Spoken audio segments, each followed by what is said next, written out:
Welcome students. আজ আমরা যে টপিকটা নিয়ে পড়াশোনা করব সেটা হলো ক্লাস 11 এর first chapter diversity in the living world. আচ্ছা, আমাকে একটা কথা বলো তোমরা, আমরা যখন এই ডাইভার্সিটি কথাটা বলি, ডাইভার্সিটি মানে কি বুঝি?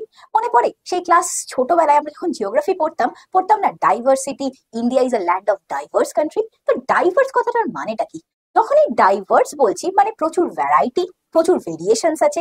যেমন ধরো যদি ইন্ডিয়ার এক্সাম্পলে যাই তাহলে কি আছে, ইন্ডিয়ার ভেতরে ডিফারেন্ট স্টেটস, প্রত্যেকটা স্টেটের নিজস্ব এক একটা কালচার আছে, সেইখান থেকে এই টার্মটা আসে ডাইভার্সিটি। কিন্তু আমরা তো আজকে বায়োলজি ক্লাস করছি, তাহলে বায়োলজি ক্লাসে আমরা যেই ডাইভার্সিটির কথা বলছি তার নাম হচ্ছে ডাইভার্সিটি অফ লিভিং ওয়ার্ল্ড।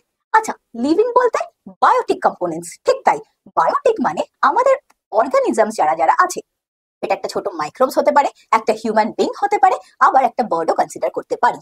আমরা আজকে যেটা নিয়ে টপিক আলোচনা করব সেটা হচ্ছে ডাইভার্সিটি অফ লিভিং ওয়ার্ল্ড। এবার যদি আমরা এটা বুঝি যে ডাইভার্সিটি কাকে বলে, তাহলে নেক্সট প্রশ্নটা আসছে যে হায়ারার্কি কাকে বলে।